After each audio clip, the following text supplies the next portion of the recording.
On this episode of the Omega Beam, I'll discuss Bumblebee, the latest movie in the Transformers franchise, and a look back and forward into 2018 and what's to come in 2019.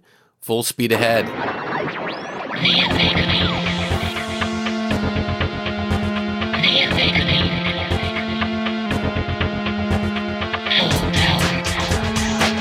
Welcome to the Omega Beam number 30. I'm your host, Orren Merton, and this episode we're going to talk about a movie in a franchise that I don't like. But don't worry, I actually like the movie a lot, and that movie is Bumblebee. And then I want to talk about where we've been and where we're going, not just as far as genre entertainment, but the podcast specifically. So let's get started. Okay, so in the intro, I already gave you a bit of a heads up. I am not, in general, a fan of the Transformers series. And it's not because of some arrogance like, oh, it's about toys or whatever. No.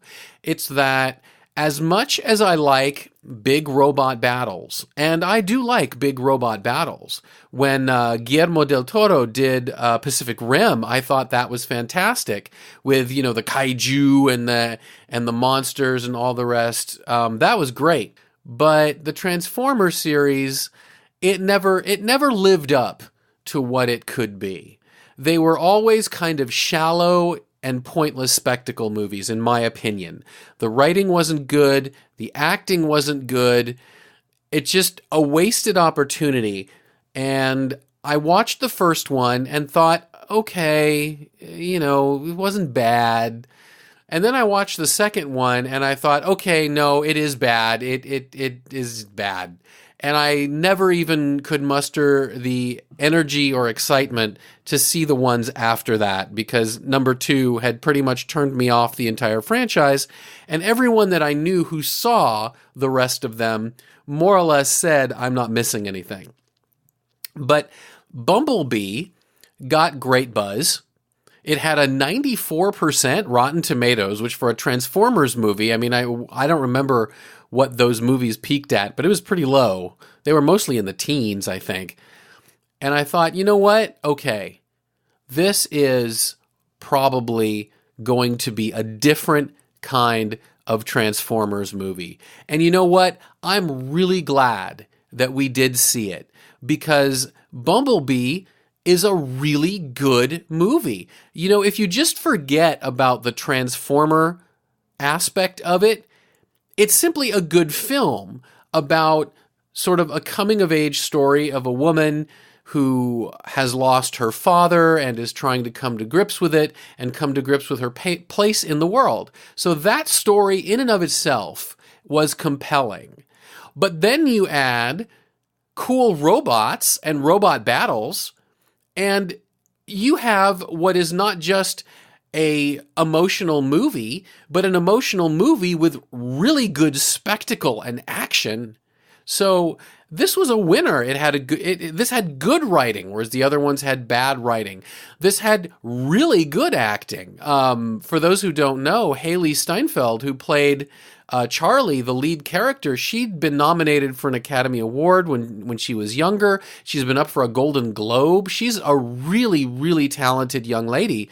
And she put it into this movie, and you could really tell. And it's not just her. John Cena, who's been in a lot of things, played, kind of the soldier that you think is the big heavy, Agent Burns. And he, again, played what would otherwise be a pretty standard military heavy character with some nuance, and a character who has a point for what he is doing and is willing to change and evolve if the information that he's given changes and evolves. So they took characters that could have been cardboard cutout, they made them good, and those are the ones I'm naming, but all of the actors, there was also George Lenderberg Jr., who played Memo, who was kind of Charlie's sidekick for much of the movie. And, he also plays a compelling kid, not a hero kid, but a kid who just wants to do the best he can and ends up in these extreme and extraordinary situations. It was well written, well acted, and all the money is on the screen. I mean, this is a Transformers movie after all. So you have killer effects and killer, sort of set piece action pieces. So I really cannot recommend this movie highly enough. And I want to stress again, this is a movie that not only did I not think I would be recommending, but I didn't think I would be podcasting about because I didn't expect to see it. But I do pay attention to the industry buzz, and it was good enough to get me into the theaters, and I'm glad that it did. Highly recommended. This is definitely one that I will buy on home video. Maybe it's not one like Spider-Man Into the Spider-Verse or Aquaman, which we caught multiple times in the theaters, but it is one that I will definitely buy and show my friends and watch at home. So, Bumblebee, definitely recommended. All right, now I said I wanted to talk a little bit about sort of the 2018 that we've had and the 2019 that we're looking forward to. Not simply going over a sort of best of or whatever of all sci-fi and fantasy and superhero stuff. You can do that. But as relates to the podcast. So this has been a great year. 2018 has been a great year for genre entertainment. I mean, we got a lot of good stuff this year. I mean, superhero-wise, we had the Aquaman movie, Spider-Man Into the Spider-Verse movie, Deadpool 2, Avengers Infinity War, Black Panther. I mean, those movies were just exceptional. And then you've got Venom, you've got Ant-Man and the Wasp, and just a lot of other wonderful fantasy movies like House with a Clock in Its Walls, Shape of Water. This was a really good movie year for our genre. But that's not to mention TV. You also had Star Trek Discovery. You have all those superhero shows on the CW. Lucifer. You had some good Marvel television shows like Cloak and Dagger. Not to mention just sci-fi stuff like Happy, which was just out there crazy, but good. So this year, 2018, the year that was, the world may have been in chaos, but as far as sci-fi fantasy entertainment on video goes, there was a lot of great stuff. And that's not even to mention things that I did podcast about that are sort of genre adjacent, if you will, like the Mission Impossible Fallout movie, which was excellent. And I didn't talk about it on the podcast because, again, it's not really genre, but one of my favorite TV shows, which I did talk about in the Comic-Con special, was Jack Ryan. Jack Ryan was an excellent show, and if you like that kind of espionage, military, but with, a little bit of sci-fi, just because some of the tech is non-existent and stuff like that, Jack Ryan, I mean, this was a great year for that kind of thing. And boy, 2019 is looking like there's going to be also great stuff. I'm not following the news. You probably know more than I do, but we know the Avengers is coming out. I've seen previews for Glass for a movie called The Kid Who Would Be King, which looks like a cool little King Arthur type thing.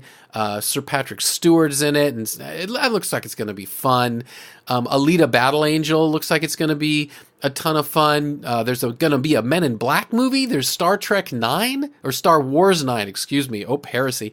No, Star Wars 9. That looks like it's going to be great. And of course, there's going to be great TV too. There's all those superhero shows. Lucifer's going to come back.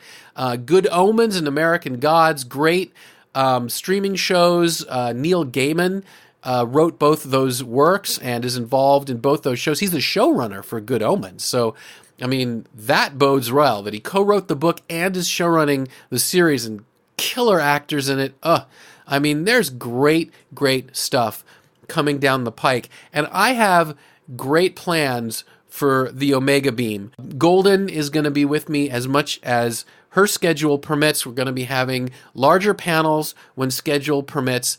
This is episode 30. My goal is to double the number of Omega Beam episodes with quality episodes. And from the feedback I've been getting, what really works is these shorter episodes where I focus on one thing rather than trying to just cram an hour at you of whatever, but really focus on one thing with like 10 to 30, 40 minute panels or discussions. So that's the goal. And as far as the social media, there's a Twitter feed, a Facebook page. The plan is that I'm going to be using those to like share little articles. Those of you who already are, signed up on social media know that I've been sharing some articles about industry-related things when they're in our genre and of interest and related to the podcasts. So the goal is to not just continue that, but to do more of it and make I'm not trying to compete with dedicated news sites, but it's to find related content to podcasts that we've had to try and enhance what is being talked about on the show. And so that's the goal with the social media. And then, as some of you know, I do have a email list, which is a newsletter, just a very, very, very low volume, because it's not about spamming you with anything, or it's not an announcement of every time there's a new podcast. You can get that if you subscribe to the podcast, then you already know when there's a new one. Or if you follow on social media, you know when there's a new one. So the point of the mailing list is when there's news, when there's a vacation, or when there's something big happening. So if you want to sign up for the mailing list, just go to the website, I'm coming out with a record and my brain just slipped. And no, really, that was not planned.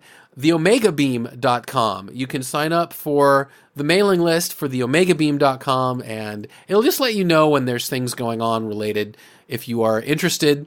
So those are my goals for 2019 for the podcast.